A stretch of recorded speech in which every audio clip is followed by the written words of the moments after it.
palavra de Deus está no livro de Salmos, no capítulo 127, no versículo 1, e diz assim: se o Senhor não edificar a casa, em vão trabalham os que edificam.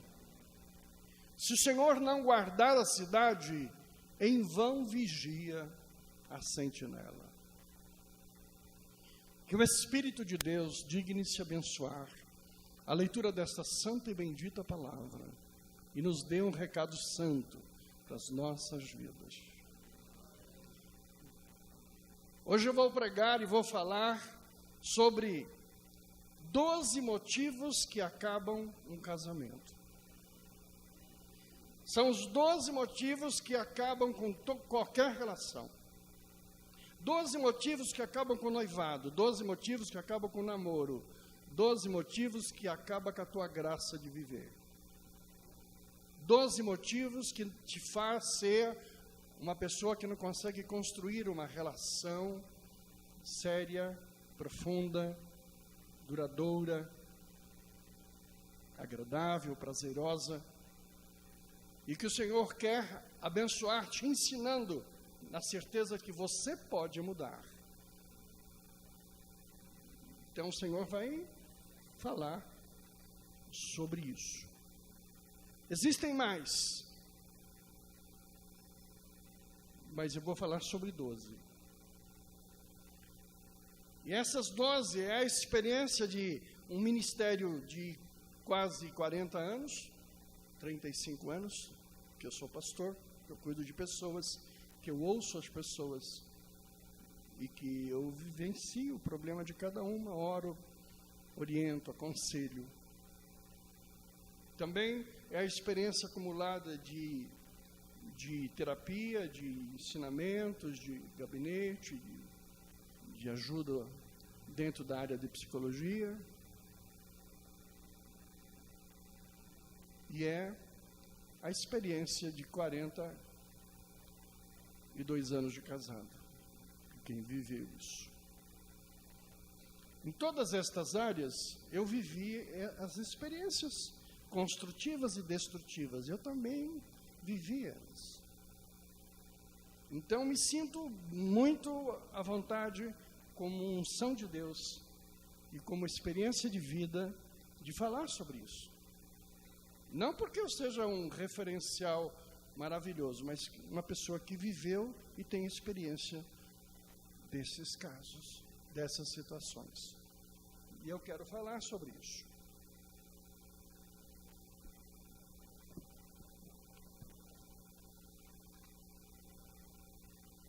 Primeiro item que acaba com os casamentos e as relações é o número 1, chamado comunicação. Você não precisa ser culto, nem precisa ser um bacharel para se comunicar. Todo ser humano precisa falar. Ele tem necessidade de falar. E na natureza, tudo se fez mediante a palavra. Quando este mundo foi criado, o Senhor veio e disse: haja, e houve. Todas as coisas foram criadas pela palavra. Tudo se cria pela palavra. Ninguém consegue viver sem se comunicar. Ninguém consegue conviver sem se comunicar. E o que é comunicar? Comunicar é dizer o que você sente. É dizer o que você precisa dizer. E entre o que você precisa e o que você sente, tem muita besteira. Mas as besteiras não excluem a importância de falar. Todo casal, todo noivado, todo namoro, toda pessoa que não fala, não está apta a viver em sociedade. Não há namoro que aguente, noivado que aguente, casamento que suporte, quando as pessoas não se comunicam. Você precisa falar. E a ciência diz que a mulher fala mais do que o homem, então deixa a mulher falar. cabe ao homem sentar e ouvi-la. E falar com alguém não é ficar andando, não é ficar na televisão, nem ficar passeando. Falar com alguém é sentar, olhar no olho e falar. Deixa falar. Ouve. Todo homem precisa aprender a ouvir, porque a mulher fala mais. Deixa ela falar, ela tem necessidade de verbalizar, ela tem necessidade de falar. As besteiras você depois arruma, mas deixa ela desabafar. Quando a mulher não desabafa com você, ela desabafa com a mãe, ela desabafa com o pai, ela desabafa com o irmão, e até aí menos mal, porque daí ela vai desabafar com amigos, ela vai desabafar com qualquer pessoa. Então, um grave defeito do homem é não permitir que a mulher fale. Um grave defeito da mulher é não sentar para falar o que ela sente. Toda pessoa que não fala o que quer, ela é infeliz. Psicologicamente você acumula um peso muito grande quando você tem que dormir engolindo aquilo que está aqui parado. É horrível você dormir, parar, ir embora, virar as costas, virar a página, passar o dia com algo no coração para dizer. O que tem no coração tem que ser dito. E você tem que aprender a ouvir. E você tem que aprender a falar. Comunicação tem matado as relações. Algumas pessoas pensam que comunicar é ficar todo o tempo falando só coisa bonita, só coisa agradável, eu te amo, meu amor, ou coisas desse tipo. Mas não, comunicar é falar todas as coisas, boas e más, agradáveis ou não agradáveis. Esta é uma coisa que você precisa falar. E o que falar? Fale com sinceridade. A pior coisa que tem na vida é você mentir. A mentira, além de ser filha do diabo, ela traz uma malignidade, ela traz opressão, ela traz legiões de demônios consigo. Não conta mentira. A verdade é a melhor coisa que tem. Ela pode doer por um momento, mas ela traz benignidade consigo. A mentira resolve aquele problema, mas daqui a pouco a própria mentira traz a verdade nela oculta. E se alguém tem o hábito de mentir, precisa começar a trabalhar para que isso diminua, até acabar. Porque você não vai ser feliz, mentiroso. Você não vai ser feliz, mentirosa. Na comunicação, você pode falar o que sente. E isto vai abençoar você. Você precisa aprender, não ficar magoado pela conversa, não ficar irado, não perder o controle, só porque aquilo não te agrade. Eu pergunto aqui, quantos de vocês estão prejudicados pelo problema da comunicação? Em nome do Senhor Jesus, eu abençoo a tua vida, para que isso seja na tua vida corrigido. Sabe, senta com ela. Deixa o futebol de lado, senta com ela e ouve. Deixa a novela de lado, senta com ele e ouve. Esse é um tempo abençoado. Segundo item que acaba com os casamentos é finança. Olha, finança acaba mesmo. É uma das áreas mais difíceis de você administrar. Como que o problema financeiro pode chegar? Ele pode chegar de algumas formas. Uma, inesperadamente, sem propósito, através do desemprego, através da falência, através do aperto, daquilo que é imponderável. Todos nós estamos sujeitos a isso. Não há aqui ninguém que possa dizer assim: eu estou fora deste problema. Todos nós, em alguma parte da vida, podemos estar numa situação igual. Aliás, isso é bom, é um conceito importante para você saber, para você não se alegrar por alguém que está em aperto, porque o aperto bate na tua porta. Ao longo de 20, de 40, de 50 anos, haverá um tempo que você vai ter problemas. Então você precisa aprender que isso é uma coisa que alcança a todos nós. A segunda não é imponderável, é algo que acontece por nossa culpa. O que você está falando, pastor? Estou falando dos problemas financeiros que nós temos, advindos de nós colocamos o chapéu onde não podemos alcançar. Quando você não tem noção sobre o teu alcance, você vai estar muito exposto para problema financeiro. Você tem que aprender a controlar seus impulsos. A vida, ela precisa ser graduada de acordo com a tua receita. Viva na altura da tua receita, e até melhor que seja um pouco abaixo, para você ter limites de tolerância em relação aos momentos mais difíceis. Toda família, todo homem, toda mulher sonha demais, não tem controle, põe o chapéu onde não pode alcançar, a mão não alcança e o problema financeiro vem e virá sempre. Aliás, ele vem assim, cada 2, 3 anos está chegando, está batendo. A melhor coisa que você resolve este ato é educar-se a viver segundo a sua capacidade de absorver. Toda pessoa que está deslocada, ela é sujeita a essa intempérie. É melhor você viver dentro do teu núcleo, dentro da sua capacidade, do que você viver na ilusão, na aparência e ser infeliz. Eu morei aqui na favela da Pompeia do Sumarezinho, na década de 40, 50. A Pompeia, as Perdizes, era bairro de classe média.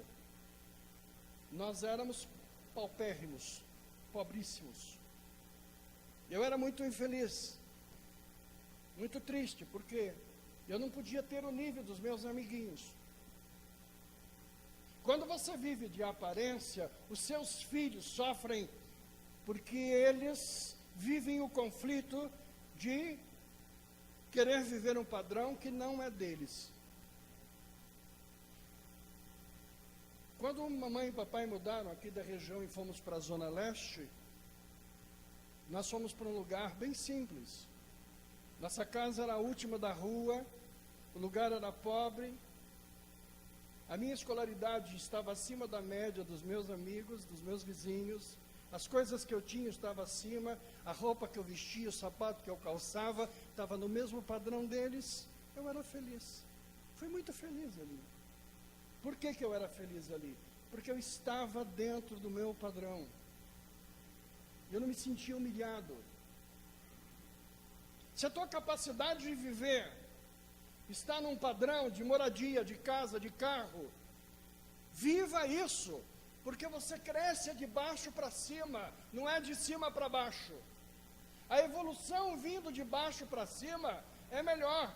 E quando você está lá em cima, perde, fique tranquilo, diminua o nível até chegar à tua capacidade de receita e seja feliz. Quando você insiste em manter o nível, quando você insiste em manter status, a tua vida não sai da crise. Estou falando isso porque nós depositamos em Deus todo o aspecto da mudança. Nós cobramos de Deus toda a mudança. Mas não é de Deus que tem que ser cobrada a mudança, é de nós. Então você precisa caminhar. Se há uma expectativa melhor, você evolua. Que bom que você pode evoluir o teu status. Mas não tenha nenhum sofrimento em diminuir quando você, por qualquer motivo, diminui também a tua receita. Ensine toda a tua casa a viver de acordo com a sua estrutura. A parte financeira precisa dessa capacidade de adaptação. Se tem que descer, desça. Planeje. Romanos 13:8 fala a respeito: a ninguém devais coisa alguma, a não ser em amor, com o que vos ameis uns aos outros, porque quem ama aos outros cumpriu a lei. A ninguém deva nada. Mas às vezes é impossível. Nem sempre, como eu disse, o imponderável. Quando chegar este momento, planeje para sair disso. O planejar significa adaptar-se à nova realidade. Não tenha vergonha, não se sinta humilhado. Não se sinta humilhado. Tenha a capacidade de adaptar sem ficar humilhado, arrasado. A bênção de Deus retoma, vem e você começa a crescer novamente.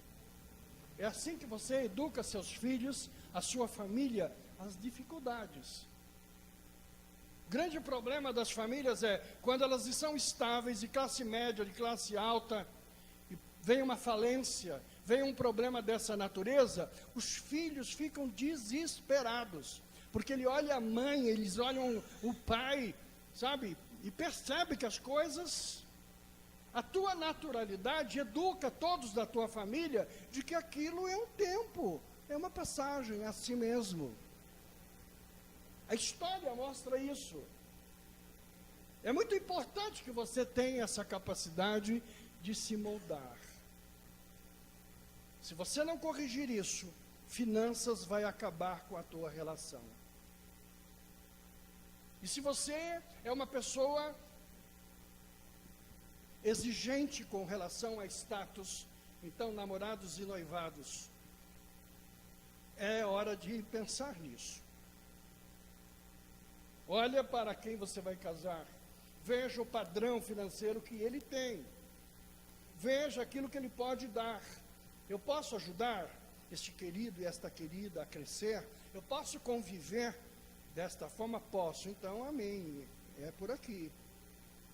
Mas se você é uma pessoa que não aceita, então tome cuidado, porque nós não podemos esperar que as pessoas de repente vivam o grande milagre de enriquecer-se da noite para o dia. Essa ilusão é terrível.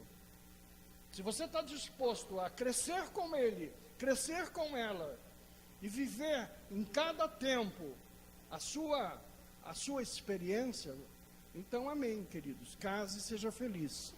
Mas se isso não é verdade, termine esse namoro, porque você vai ter conflito financeiro. Vai ter conflito financeiro. Ele vai ter que dar para você o que ele não pode dar, e você vai exigir dele o que é impossível para ele dar, e vice-versa também. Homens não conseguem dar, querem dar, porque quem não quer casar com uma mulher bonita? Quem que não quer casar com uma abençoada? Quem que não quer, né, estar junto de uma pessoa especial? Mas ela vai exigir algo que você não pode dar. Então, ou ela aprende a se moldar e te ajudar a crescer até chegar naquele padrão, ou então, querido, vai procurar alguém adaptável ao seu status. Essa mentira, quando é contada, tem vergonha de mostrar à família, tem vergonha de apresentar aos pais, tem vergonha de levar em casa. Sabe, querida, minha casa tem piscina. Ele mora num barraco. Você precisa um dia ir na minha casa, uma piscina maravilhosa. Daí ele começa com vergonha de levar lá. Depois ele consegue não levar e não sabe depois como contar a mentira para dizer que não é bem a casa com piscina. A casa com piscina era a anterior que ele tinha, aquela agora não tinha piscina. E mentira sobre mentira, sobre mentira, sobre mentira. Esse casamento acaba depressinha. Não se engane, não há Deus que arrume estas coisas. O que arruma é a sinceridade, o que arruma é a verdade. Olha, meu salário é esse, querida. Está aqui quanto eu ganho, está aqui a minha renda, está aqui como eu vivo. Você quer me ajudar a ser abençoado? Você quer estar do meu lado? A verdade constrói a relação. A verdade constrói a família. A mentira destrói.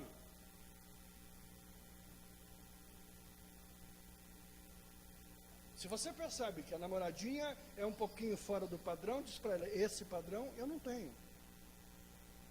Não vou te enganar.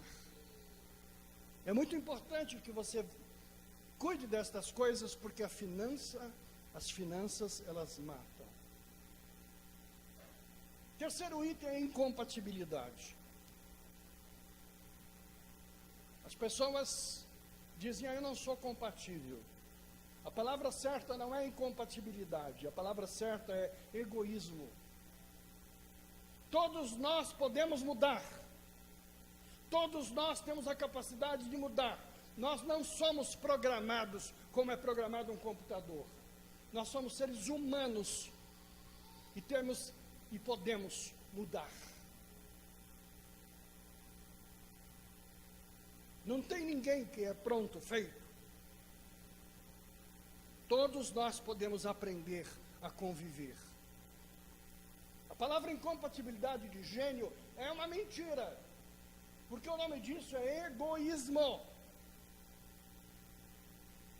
Quando você vive com alguém, eu me adapto a você, eu aprendo a viver com você, eu faço o que você gosta que eu faça, e você também faz. E nós somos compatíveis, sim. Não tem seres que são incompatíveis.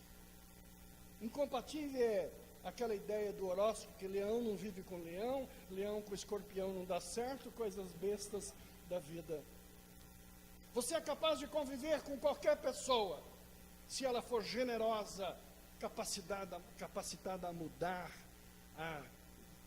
estar pronta. Quem não muda, quem é intransigente, é um egoísta, vai acabar sozinho. A maioria das pessoas que terminam sozinho é porque tem dificuldade de compatibilizar-se. Então, é preferível ficar só.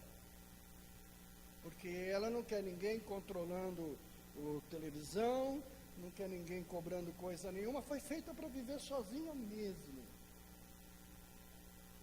Quando você quer viver com alguém, você é adaptável.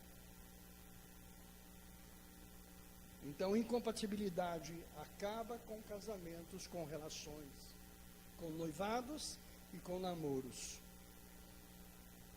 Você precisa mudar, você precisa ceder.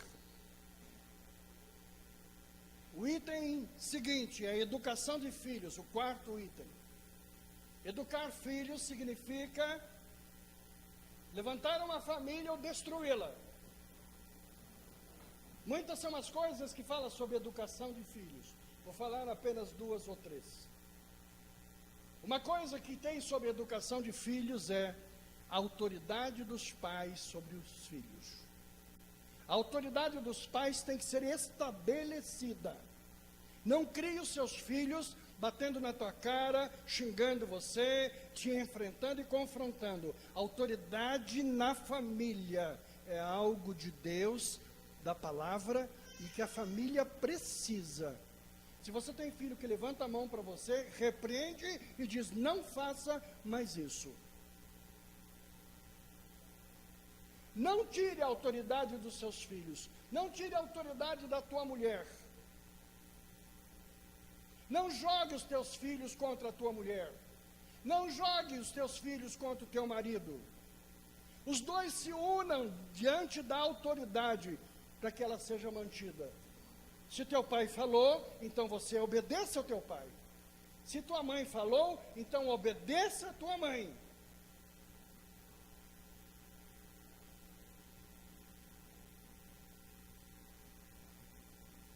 Um dia desse, uma queridinha filha falou para a mãe, olha, Não quero fazer aquele curso de inglês que você me mandou fazer. Não quero. Vou falar com meu pai para que ele me tire daquilo e acabe com aquilo. E a mãe falou com o pai, ó, ela não quer estudar. Diz que você vai falar com você porque você tira. Quando ela chegou no pai, o pai falou assim, eu soube que você vinha falar comigo sobre o curso de inglês. Pai, eu não quero estudar esse curso, então eu quero que você diga para a mãe que eu não vou estudar. O pai falou, se a tua mãe falou que você vai estudar, você vai estudar. Não tire o valor da tua mulher. Não tire a autoridade dela na família. Não tire a autoridade do seu marido na família. Educação de filhos. Não tenha preferência por filho nenhum. Filhos não se preferem, filhos se amam. Eles têm características, às vezes, que nos incomodam. Um é mais manso, outro é mais violento, um é mais rebelde, isso não importa. Ame igualmente os seus filhos. Faça para que eles tenham as mesmas coisas, o mesmo amor, a mesma atenção. E vocês que são casados na segunda vez ou terceira vez, aprenda a amar e respeitar o filho dos outros casamentos. Tenha com eles uma convivência passiva de respeito, de autoridade, de comunhão. Jamais tente afastar a mãe do seu filho biológico, o pai do seu filho biológico. Não faça jogo no sentido de afastá-lo, de tirá-lo. Isso não é de Deus, isso acaba a relação. Ame todos os seus filhos, mesmo que não sejam filhos de um mesmo pai ou de uma mesma mãe. Tenha por eles o mesmo respeito e a mesma consideração. Eduque os seus filhos sempre de forma disciplinar. Preste atenção na educação dos filhos. Não eduque os seus filhos como o século XIX, totalmente bloqueado e fechado. Mas também tome cuidado para que seus filhos não fiquem no extremo agora do século XXI. Filho precisa de disciplina, de freio com amor. Com muito amor. Mas precisa de freio. Criar filhos não é fácil. E quando os filhos têm uma tendência ou para drogas ou para sexo, então fica mais difícil ainda. É preciso poder cuidar, ter amor com eles. Existem outras experiências na educação dos filhos. Filhos com tendência homossexual, precisa de cuidado. Filhas que engravidam precocemente. Não tem nada que colocá-la na rua, jogá-lo, bater, massacrar, mandar prender. Tem que com amor conversar, dar a ele o direito de falar, de expressar. Lembra da comunicação. Mas ensine a eles o respeito pela casa, pela família. E mantenham sobre o controle. A educação de filhos acaba com o casamento. O quinto item é o papel social do homem e da mulher. Homem e mulher são diferentes. A mulher é mais emocional, é mais esperançosa. O homem é mais racional, mais cruel, mais, sabe? Temos diferença. Mas nessa diferença é que temos um papel na sociedade. Então é muito importante você saber lidar. É como, por exemplo, em relação ao amor físico, ao sexo.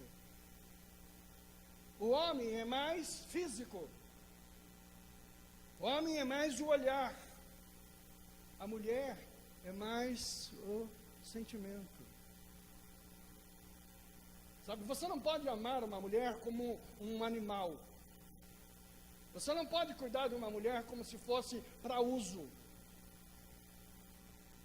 A mulher, ela precisa ser cuidada, agradada. Você tem que falar no ouvido dela, você tem que tratar. Amar uma mulher você começa a namorar 2 dias antes. A ideia de que a mulher é assim, então é agora. ela é sensível, sensível. Para você conviver bem com uma mulher, você tem que estar cheiroso, cuidadoso, abençoado, agradável. Mulher não gosta de cavalo. Mulher não gosta. Não convive com isso. Faz parte da estrutura dela. Você precisa aprender a ser agradável. Se não é romântico, precisa aprender a ser. E cuidá-la abençoadamente. Não é usá-la como um pinico. Todas as pessoas que usam suas mulheres ficam sozinhos. Mulher para ser usada e que não deve ser usada, lamentavelmente, são as infelizes prostitutas, cujo objetivo dela é o dinheiro só e não está aí. Mulher não é prostituição, mulher é bênção, é agrado. Ela é sempre um ser emocionalmente diferente do homem. Às vezes a mulher precisa assumir uma posição de pai e mãe, ou por viuvez, ou por separação. É difícil para a mulher ser todas as coisas ao mesmo tempo. Bom seria que a família tivesse constituída, mas fique cada um no seu papel. A pior coisa que tem é o machismo. E a pior coisa que tem é o feminismo. Feminismo é o machismo do lado feminino. Toda mulher feminista é machista. Ela é agressiva, ela é violenta, ela é dona do pedaço, ela é egoísta. A mulher não tem que ser machista, a mulher tem que ser feminina, não feminista. Feminina. A mulher que fica grossa, que fica uma casca grossa, ela perde essa sensibilidade de mulher. O casamento acaba quando você, vira um homem dentro de casa. A mulher não pode perder a beleza feminina. Ela pode estar trabalhando, limpando, fazendo limpeza da casa. Ela tem que ser feminina naquilo. Ela tem que ser agradável, ela tem que ser perfumada, ela tem que ser mulher. A mulher na casa não pode morrer. Ela não pode ser substituída. E o homem precisa aprender a conviver com ela nesse patamar abençoado. A mulher pode impor no sentido de conversar, de discutir, mas a pior coisa que tem é aquela mulher que não tem controle. É muito importante que ela possa exercer todas as funções. Nós estamos numa igreja onde temos as pastoras, é uma bênção entre nós. 49% dos nossos pastores são pastoras. Mas o pastor, ele tem que ser líder, ele tem que ser, ele tem que ser forte, ele tem que ser contundente. Sabe quantas pastoras teve a Bíblia? Você vai estranhar. A Bíblia toda, de ponta a ponta, ela teve só uma pastora. Só uma. Foi uma juíza chamada Débora. Você dizia Esther. Esther foi mulher. Ela não foi líder. Fala de uma outra qualquer que você queira, não foi líder. Mas por que a mulher não pode ser pastora? Pode ser, e é bênção. Mas eu estou para você mostrando de que a mulher tem características muito abençoadas. E que muitas vezes essa agressividade, essa violência não é cabível. Na igreja a mulher tem que ser aquela abençoadora, aquela pessoa que recebe bem, aquela pessoa agradável. Coisa pior na igreja são as mulheres que querem ajudar, mas são agressivas, são fofoqueiras, são contundentes, são dominadoras. A A mulher tem que ser amável, abençoada, receber bem. Ela é muito importante. É muito feio a mulher dominadora, de graça, gratuitamente. O item 6, que acaba com os casamentos, são as interferências externas. O casamento tem que aprender a não permitir as interferências. A Bíblia diz assim: deixará o pai e mãe e serão separados, homem e mulher separados. Não interfira na vida da tua filha, do teu filho casado. Deixa eles tocar a vida. Por isso que a história do sogro e da sogra é tão contundente. Quando eles começam a interferir, o casal tem que ter a sua capacidade de ver os seus problemas. Você pode aconselhar, você pode ajudar, mas não interferir. Não interfira. Casou, abençoe. Mas jamais coloque sobre eles um peso nos quais eles não possam surgir. Não interfira na vida financeira, não interfira na vida sentimental. Se brigarem, vai lá depois, tenta ajudar, mas não vai lá piorar a situação mais do que é. A interferência acaba com a relação. Não há nenhuma razão pelo qual te dá o direito de interferir. Interferência nunca. A capacidade de você poder gerir a tua vida é muito importante. Uma coisa importante na interferência é você permitir a individualidade. Nós somos indivíduos. Não somos irmão e irmãs. Não temos o mesmo DNA. Não nascemos do mesmo pai e da mesma mãe. Nós somos indivíduos. Não é porque você casa com alguém que você é dono do alguém. A palavra até minha mulher, minha namorada, minha noiva, não é adequada, porque não é minha. É muito importante que você respeite a individualidade. Por isso que não se usa a mesma escova de dente. Por isso que se mantém a individualidade de cada um. Você nunca vai olhar a esposa lavando a dentadura. Você nunca vai permitir que a intimidade dele ou dela seja assistida pelos dois. Existem momentos da individualidade. Deixa sair, deixa ter liberdade de ir, de vir, de fazer. Não mantenha sob prisão o teu amado, nem a tua amada, isso é imbecilidade. A mulher que quer trair e o homem que quer trair não precisa ser seguido. Ele arruma um jeito. Essa mania de seguir, de desconfiar. Eu vou na feira não. Eu vou no shopping não. Eu vou em tal lugar não. Então onde eu posso ir? Fica aqui. Hoje eu não estou com vontade de sair. Eu não estou com vontade de sair. Então ela também tem que não sair. Isso é interferência da individualidade. E o amor vai embora. Quando você é preso, o amor vai embora. Quando você é amarrado, seguido, controlado, o amor acaba. Você fica com nojo da pessoa. Porque só desconfia.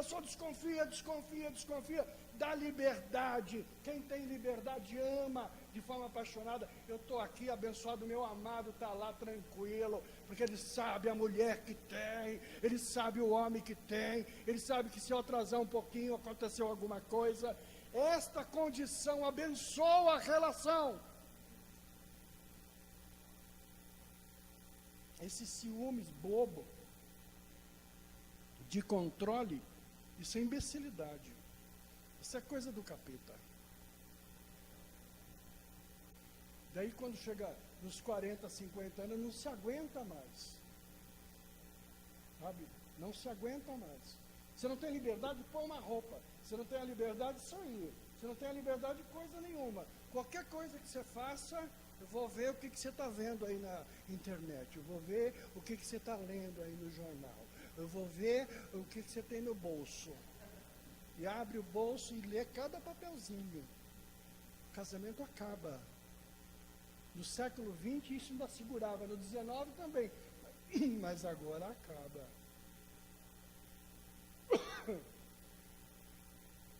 Está ruim hoje, né? Mas vocês só ouvem isso em casamento e eu tenho que ensinar vocês. Gostou, né? A independência, você estabelece os limites da coerência, os limites da aparência. Você, sabe? Eu não faço isso porque eu, sabe, estabeleço os limites para mim. Isso que é bonito, isto que é consensual, isto que é de Deus. Eu respeito você. Eu tomo atitudes, eu me visto, eu me arrumo, eu faço as coisas nos limites que eu escolhi para que você possa ser honrado, você possa ser respeitado, mas não precisa ficar ali olhando no relógio, ligando a cada 10 minutos. Não perca, não tire a individualidade de ninguém. O item 9 é a infidelidade. Infidelidade é uma coisa que pode acontecer na vida. Também existem fatores ponderáveis e imponderáveis. Existem momentos difíceis da vida, situações das mais difíceis. Mas sobre a infidelidade eu queria falar sobre perdão. Perdão, quando você perdoa, você esquece? Sim ou não? Não. Então não é perdão, a gente diz na palavra, né? Queridos, nós temos uma capacidade de memória central, que todas as nossas tragédias, nós mandamos para um lugar do cérebro, onde é uma memória a longo prazo. Fica guardado lá. Toda vez que aquilo vem à consciência, você lembra. Todos os fatos importantes da nossa vida, nós nunca vamos nos esquecer. Você diz, pastor, então não perdoou. Como é que você sabe se perdoou ou não perdoou? Essa é a pergunta. Quando você perdoa, aquilo não te faz mais mal. Quando vem à minha cabeça aquela pessoa, aquele acontecimento, aquela situação, eu não fico incomodado mais. Eu não fico irado mais. Aquilo não me causa mal-estar. O que o pastor está dizendo? Você perdoou. Quando você não perdoa, é quando você não suporta. Passou 20 anos, se você encontrar a pessoa, você quebra o pau. A casa cai. Significa que você não perdoou e você não esqueceu. Se você passar uma lembrança, você vai saber agora o que você já perdoou e o que você não perdoou. Você entendeu, queridos? A infidelidade, você pode perdoar a infidelidade. Você pode perdoar. Depende de você, da capacidade que você tem de amor daquela pessoa e de quanto ela é importante para você. E se você não consegue perdoar, você, ponto final, encerra e vai tocar outra vida. A discussão de porquê é uma situação secundária. A pergunta é, posso conviver com isso ou não quero mais conviver com isso? Se você pode ou não pode, perdoa. Para que você possa encontrar com o teu ex em paz. Você possa encontrar com o teu ex sem ficar desesperado. Eu tive uma namorada muito querida, uma vontade de namoro muito querida na minha adolescência na igreja. Nós nunca pegamos nem na mão, nem nada, porque eu demorei muito para chegar, o outro chegou primeiro e levou. Eu era muito tímido, em vez de ir lá, né? Em vez de chegar, não cheguei. Naquela época era problemático, né? Namoro do pastor tinha que aprovar o pai, a mãe, o tio, todo mundo. Né? Era uma dificuldade para chegar. Hoje chega junto. E quando eu cheguei, o outro já tinha chegado. E foi um momento muito triste da minha vida, porque eu estava internado há 1 ano no hospital dos italianos ali na Avenida Paulista. E quando eu estava fazendo planos para quando eu sair de lá, ir lá, quem sabe, agora com coragem, falar de namoro, um dia o casal veio me visitar. E eu estava na cama preso, aí quando abriu a porta, entrou a querida e o querido, e ela falou assim, vim aqui comunicar a você que nós ficamos noivos. Olha a minha aliança. Quase morri.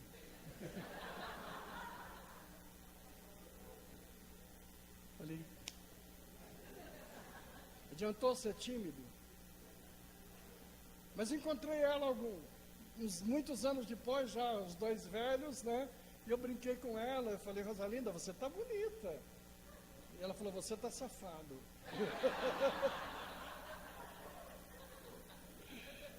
Eu falei, pelo menos não fui tímido. Mas a vida é feita destes momentos, é feito dessas situações nas quais você deve aprender a viver. A infidelidade é uma coisa que pode acontecer na vida de todo mundo. E você precisa cuidar tanto de um quanto de outro. O infiel é um soldado ferido. Você precisa ajudá-lo. Ninguém está feliz com a infidelidade. A infidelidade incomoda, entristece, acaba com a pessoa. Você precisa aprender a ter misericórdia daquele que está vivendo uma experiência assim. A infidelidade é um soldado machucado que precisa de cuidado. Na igreja eu tenho muito cuidado com isso, tenho muito zelo com isso, porque é muito fácil você matar alguém que está machucado. É muito fácil você matar alguém que está ferido. É simples. Expulsar da igreja, acabar com ele, destruir. Soldado ferido, tanto quem traiu quanto quem foi traído, precisa de ajuda. Mas a infidelidade acaba. Porém, a infidelidade não termina, nem começa numa noite, num dia, numa festa. Infidelidade é o resultado, é o fruto de tempo. Você começa a não ligar mais para a companheira. Você não tem palavras mais doces para ela. Você se afasta. Você se joga ao trabalho. Você se joga aos teus sonhos. Você se atira aos teus projetos. E ela está lá 1 mês, 2 meses, 3 meses, 4 meses. E você não faz nada. Você não diz que ela é bonita, mas tem quem diz que ela é bonita. Todo dia ela ouve alguma coisa. E aquilo vai minando, vai minando, vai minando. Existe uma coisa que chama empatia, que vai movendo o coração. E aquele marido não comparece em nada, nem em palavra, nem atitude, nem zelo. Não anda de mãozinha dada, não tem uma palavra gostosa, não come junto, nada, nada, nada, nada. Só vê televisão, come lá, sai com os amigos. Queridos, às vezes a pessoa que acusa da infidelidade, ele é o responsável e culpado daquela própria situação. É fácil chamar a mulher de vagabunda, é fácil chamar a mulher de qualquer coisa, e o homem também. Mas qual foi a tua contribuição para que aquela coisa chegasse onde chegou? Então é muito, muito terrível isso. Um item que é o 8º que eu não falei, é a violência.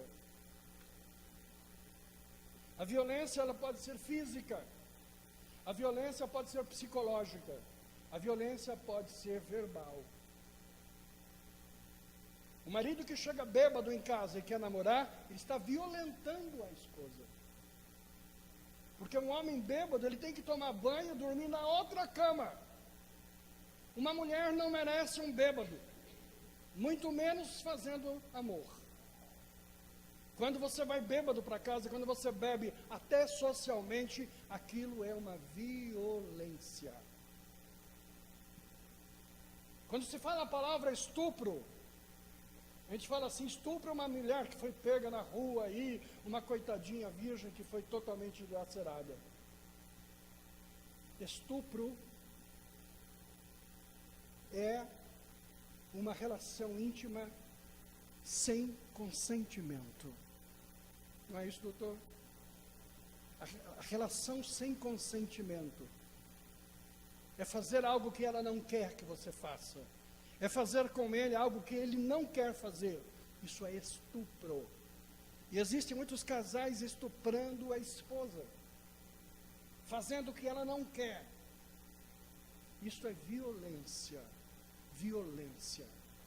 Quando você vai ter intimidade com o seu amado, vai lá, toma banho, faz a barba, passa perfume, fica cheiroso, agradável, abençoado. Isso que é atitude de homem. Não é daquele homem fedorento que chega a porta dentro, rebenta a porta, corre para o quarto e vai lá. Aquela mula sem cabeça, mal cheirosa, fedorenta. Domingo que vem tem culto, viu, gente?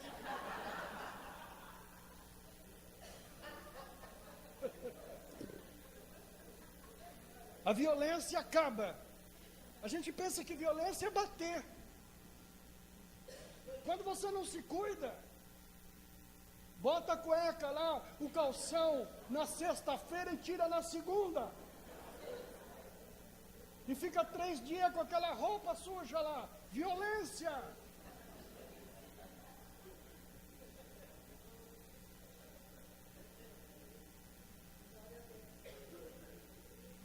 Hoje a coisa ficou ruim, né?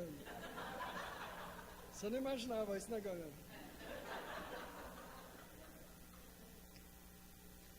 E agora vai piorar. O 10º item é o sexo. Eu aprendi na faculdade que o sexo ele é fisiológico e psicológico. Você aprende lá, né, na faculdade, qualquer uma faculdade, isso. Fisiológico que é do corpo, psicológico que ele é emocional. Mas na verdade ele tem um 3º item. O sexo, ele é espiritual. Então, coloca para mim 1 Coríntios, 1 Pedro.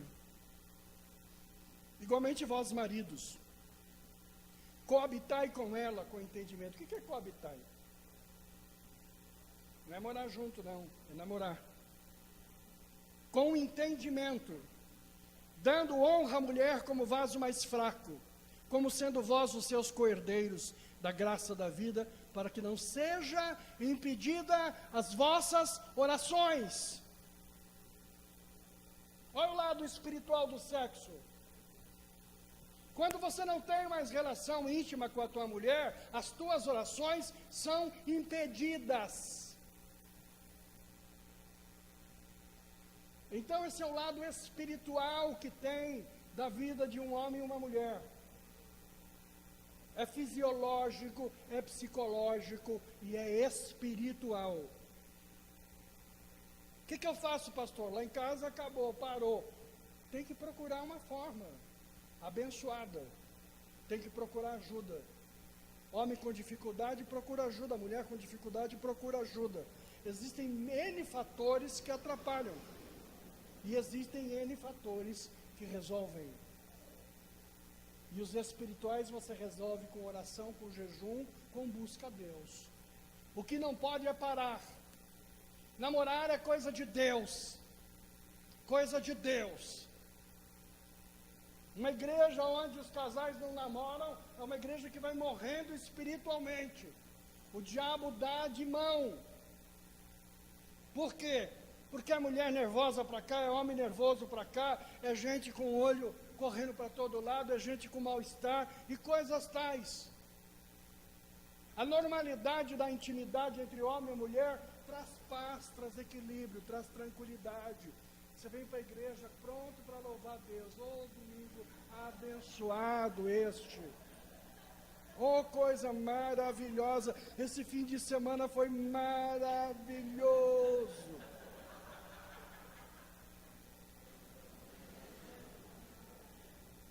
Agora você imagina vir para a igreja 1 mês depois, 2 meses depois, 3 meses depois. A mulher se sente jogada, humilhada, feia. Ela se sente totalmente fora do controle. Então, a palavra de Deus está falando isso, 1 Coríntios. O marido pague à mulher a devida benevolência. O marido paga a mulher a devida benevolência. Vocês não vão acreditar o que é isso daí, benevolência. Sabe o que Paulo está falando? Marido, dá prazer à tua mulher. Isso é benevolência. Mulher não é para ser usada, mulher é para ser abençoada. É ela e você. A relação é jogo para os dois, é situações para os dois, não é só para um. Paga a mulher a sua benevolência. Da mesma sorte, a mulher ao marido. Vão para aquele momento para ser feliz os dois. A mulher não tem poder sobre o seu próprio corpo, mas tem o marido. Mas isso não significa que o marido, eu sou o dono do corpo, então, né? Você tem domínio sobre o corpo dela, mas você não é um homem que vai ofendê-la, que vai agredi-la. Nós falamos agora há pouco sobre violência. Eu tenho domínio sobre o corpo dela, mas, sabe, podemos ser abençoados esta noite? Ela, não. Não precisa mentir. Não precisa falar que está com dor de cabeça. Diga não.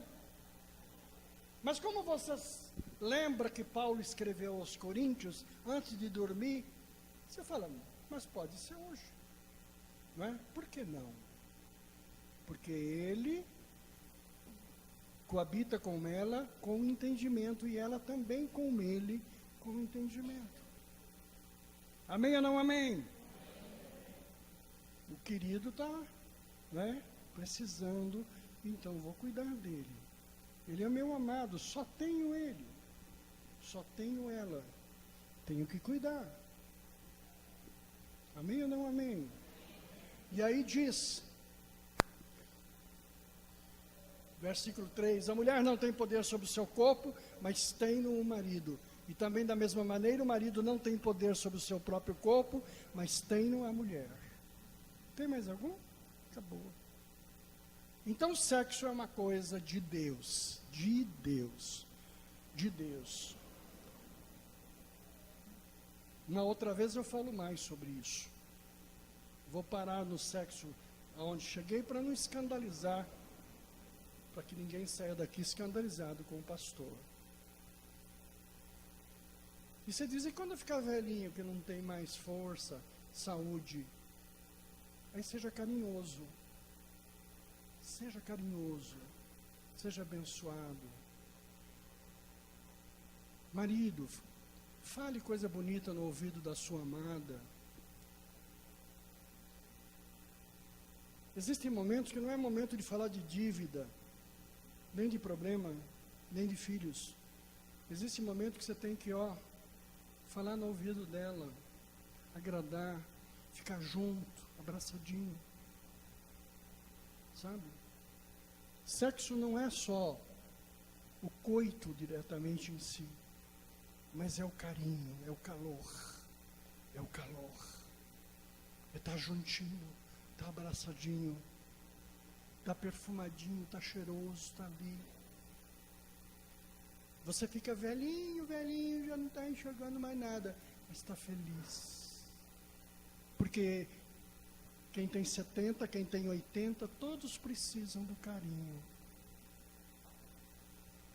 A coisa mais triste é você dormir com o travesseiro, dormir com o cachorrinho de pelúcia. Durma com seu amado, com a sua amada. Foi por isso que a palavra de Deus diz às viúvas: casem de novo. As mais novas, não fique nova casada. Tereza, eu te abençoo. Filhos, não atrapalhem os seus pais. Deixa os seus pais se casarem de novo. Viu, Ulisses? Estimule os pais. Mãezinha, arruma um abençoado. Né? Arrume um abençoado. É muito triste você ficar com 40, com 50 anos sozinho. Vai atrás de um abençoado. O Senhor fala, isso é importante, porque é fisiológico, porque é psicológico e porque é espiritual. Claro que você que está sozinho, as suas orações não deixarão de ser ouvidas, porque você não tem um namorado, não tem uma vida íntima. O Senhor, Ele não é tão ignorante, mas Ele orienta para que você seja um abençoado. 11º é o amor. Quem não ama o casamento não aguenta. Namoros, noivados, não tem amor, acaba com isso. Acaba com isso. Eu ia fazer um casamento no sábado, na sexta, a noiva veio e disse: pastor, eu tenho algo a dizer. O que, meu filho? Eu não amo. Gosto dele, namoro há tanto tempo e tal, mas não tenho amor. O casamento está encerrado. Pelo amor de Deus. Não casa se não estiver amando. Quem não ama não sobrevive. Vou falar a segunda coisa para você. Amor acaba. Pastor, amor acaba? Amor acaba. Ele vai chegando num nível de desgaste que ele não tem mais sentido. Você não consegue amar mais. Aqueles que ficaram viúva, o amor não acaba. Ele fica na memória guardado, abençoado e tal. Mas você encontra muitas viúvas que estão felizes no segundo casamento. Ou muitas mulheres que viveram uma experiência ruim e que estão felizes no segundo casamento. Por quê? Porque nós conseguimos amar de novo. Você consegue amar de novo. Se você conseguir encontrar alguém que cuida de você, que zela de você, que te trata com honra, com respeito, você vai amar esta pessoa. Eu já vi muitas pessoas casadas pela segunda vez e amam com sinceridade. Então o amor, ele se renova na medida de que a pessoa se integra para ele. Agora, se você não ama o homem que está do teu lado, a mulher que está do teu lado, querido, querida, você está numa quebrada. Você está numa situação difícil. E a vida sem amor não tem graça. Sabe? Você tem que amar, estar feliz, estar vibrando com aquela pessoa mais importante, né, da tua vida. Você não vive sem ela. Este é um amor verdadeiro. Você tem defeitos, mas eu não vivo sem você. Você é importante para mim. Como é gostoso levantar de manhã ao lado da amada. Como é gostoso envelhecer ao lado da amada. Cuidar dela e dele com amor. O último item é o salmo que nós lemos. Põe no primeiro de todos. O último, 12º. Se o Senhor não edificar a casa, em vão trabalhos que o edificam. Se o Senhor não guardar a cidade, em vão vigia a sentinela. O 12º item que acaba o casamento é: Deus é a prioridade do casamento. Deus é em primeiro lugar. Família que Deus não é o primeiro lugar, ela está sujeita. Ela está sujeita. Você diz, pastor, como é que a gente sabe se é primeiro lugar? Eu vejo muito. Por exemplo, você sentiu vontade de ir a um culto. Aí chega alguém e convida você para uma festinha. Qual que é a tua decisão? A festinha ou o culto? Você diz, mas a festinha é parente, amigo, gente que eu das minhas relações. É aí que se mede a prioridade que você dá a Deus. Sabe? Você diz, bom, eu não posso ir no domingo na igreja, então eu vou na quarta-feira, porque eu não posso viver sem Deus na minha vida. Sabe? Vou fazer compra, vou antes do culto, vou depois do culto, mas nunca durante o culto. Quando você abandona a oportunidade da comunhão com Deus para um ato social, você corre o risco de estragar a festa dos outros.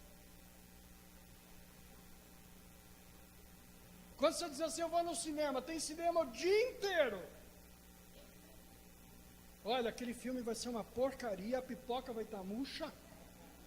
Entendeu? Você vai encher, se aborrecer. Você vai sair de lá, vai dar uma topetada no dedão, o que eu estou fazendo aqui?